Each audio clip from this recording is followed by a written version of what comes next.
Seguimos con este nuevo episodio en este tema, Forjadores del Cristianismo. En su segunda edición. Parte 2. El helenismo.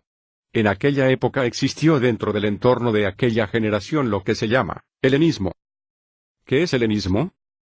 Es una filosofía expresada en un estilo de vida y es el gran legado de Grecia al mundo.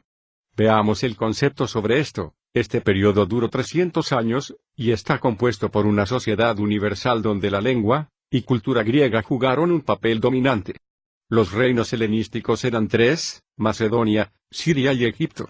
Las ciudades griegas pierden su independencia y Atenas su hegemonía comercial, política y en menor medida la cultural. A las ciudades-estado suceden las monarquías helenísticas. En este período se borraron las fronteras entre los distintos países y culturas, las cuales se mezclan en un crisol de ideas filosóficas, religiosas y científicas. El gran peligro del helenismo es que cada vez que la filosofía es usada como herramienta para interpretar los asuntos religiosos, sobre todo la Biblia, trae como resultado una distorsión de la religión y el mensaje bíblico. El cristianismo que resultó de este proceso histórico, cuando los padres de la Iglesia comienzan a usar el helenismo y la filosofía griega como una herramienta para interpretar la Biblia, es el contexto real de donde surge la doctrina de la Trinidad. Por lo tanto, a la hora de estudiar la doctrina de la Trinidad, no podemos ignorar su entorno helenista como herramienta de interpretación de las Escrituras. El helenismo fue el responsable de llevar a los padres de la Iglesia a fundamentar sus doctrinas en la persona del Mesías, sin oír las enseñanzas del Mesías. Hoy día ser cristiano no es lo que resulta de un entendimiento apropiado de las enseñanzas de Yeshua, sino de lo que los concilios católicos definieron acerca de la identidad de Yeshua. Usted puede tomar su propia opinión sobre esto. Ejemplos a esto lo podemos ver en el Dr. James Kennedy, conocido como el padre del evangelismo explosivo.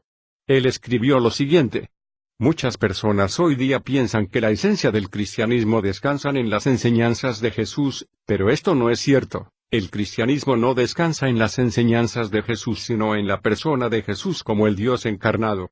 Tomado del libro, ¿Cómo sé que Jesús es Dios? También lo confirma cuando dice: ahora bien, ¿quién es Jesucristo? Según la Biblia, Jesucristo es Dios. Él es la segunda persona de la Trinidad, el creador del universo. Libro, Evangelismo explosivo, Cristo, ¿quién es? Página 36.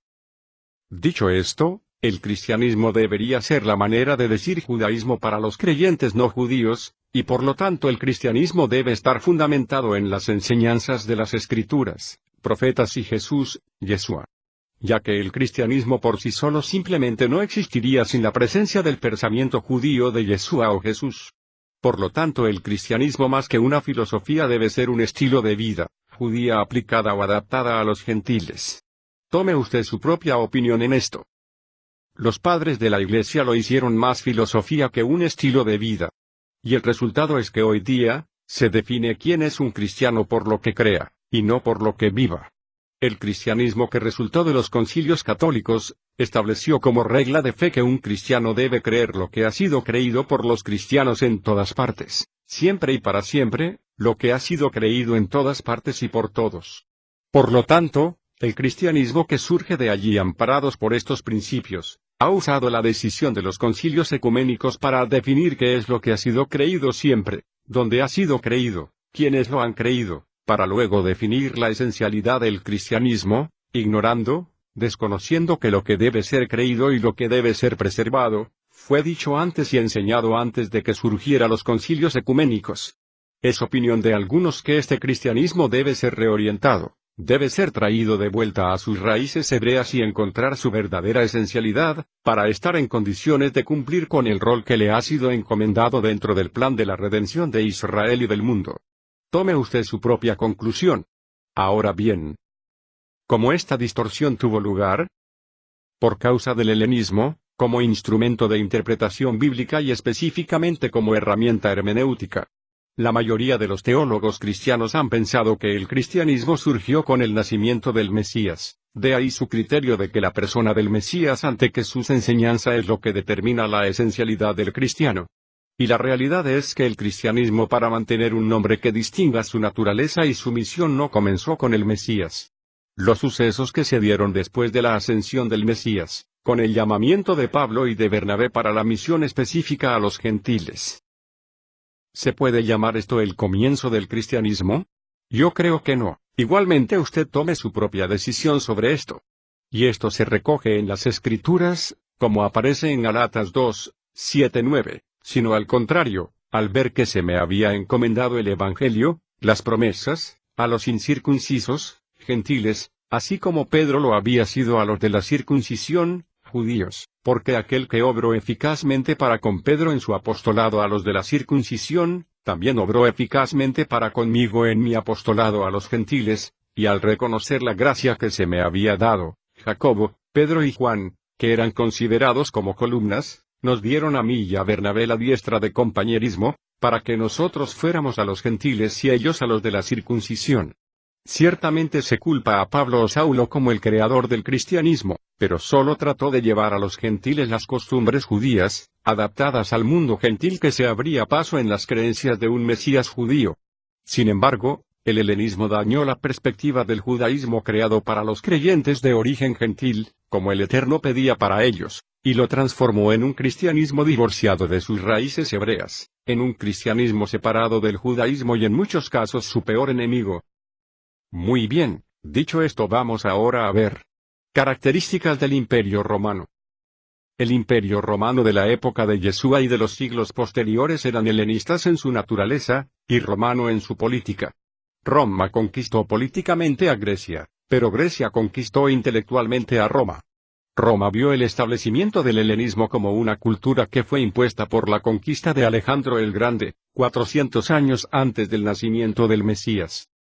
¿Cuál era la meta del helenismo? Adquirir sabiduría, excelencia, diversión, buena vida, pluralismo religioso, politeísmo, imposición de la lengua griega como medio de comunicación, y como medio para hacer los negocios. Alejandro soñaba con que se llegaría un día en que todas las naciones del mundo abrazaran el ideal suyo, y bajo la dirección de sus filósofos y de su sabiduría, tener una ciudad de paz y de prosperidad para todos. Expandir la frontera de su imperio y hacer una Grecia mundial era el sueño de Alejandro. Helenismo, versus judaísmo. La influencia griega causó daños al judaísmo y a Israel. Alejandro logró establecer 37 ciudades griegas helenistas en Israel, y esto creó un judaísmo bajo un fuerte ataque dentro de su propia frontera en Eretz Israel, la tierra de Israel. En aquellas confrontaciones el helenismo afirmaba ser un estilo de vida superior al judaísmo. A todo esto muchos judíos comienzan a asimilar costumbres griegas, comienzan a helenizarse, otros judíos intentando mostrar que el judaísmo era superior porque era más antiguo, comenzaron a establecer debates públicos con filósofos griegos en las escuelas de filosofía, especialmente en aquellos centros helenistas de aquella época ubicados en Alejandría, África del Norte.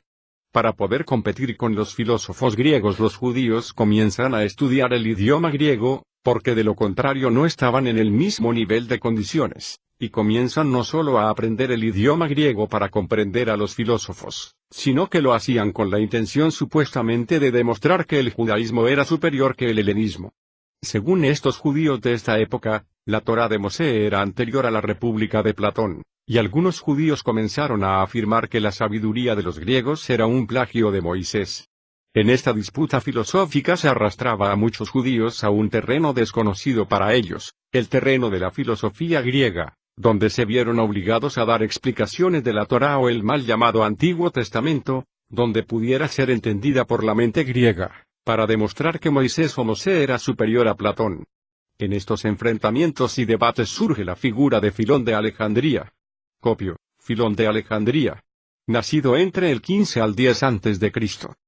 Y fallece en Alejandría, entre 45 al 50. También llamado Filón el judío, es uno de los filósofos más renombrados del judaísmo helénico. Detalles de Filón. El pensamiento de Filón concilia la filosofía griega y el judaísmo, que intenta armonizar mediante el método alegórico, que toma tanto de la tradición exegética judía como de la filosofía estoica. Su obra no tuvo gran aceptación ni entre los judíos ni entre los griegos. Sin embargo, fue recibida con entusiasmo por los primeros cristianos, que llegaron a tenerle por uno de los suyos. Después de estos detalles importantes, Filón es un judío, rabino, maestro de la Torá que comienza a asistir a estos debates filosóficos en las escuelas de Alejandría, y para tratar de establecer su punto de vista, él comienza a decir que la Torá tiene dos niveles de entendimiento, a. Uno para los judíos. B. Uno para los griegos. Cuando él estaba en un ambiente judío, enseñaba Torá para los judíos, y cuando estaba en un ambiente griego, enseñaba Torá para los filósofos.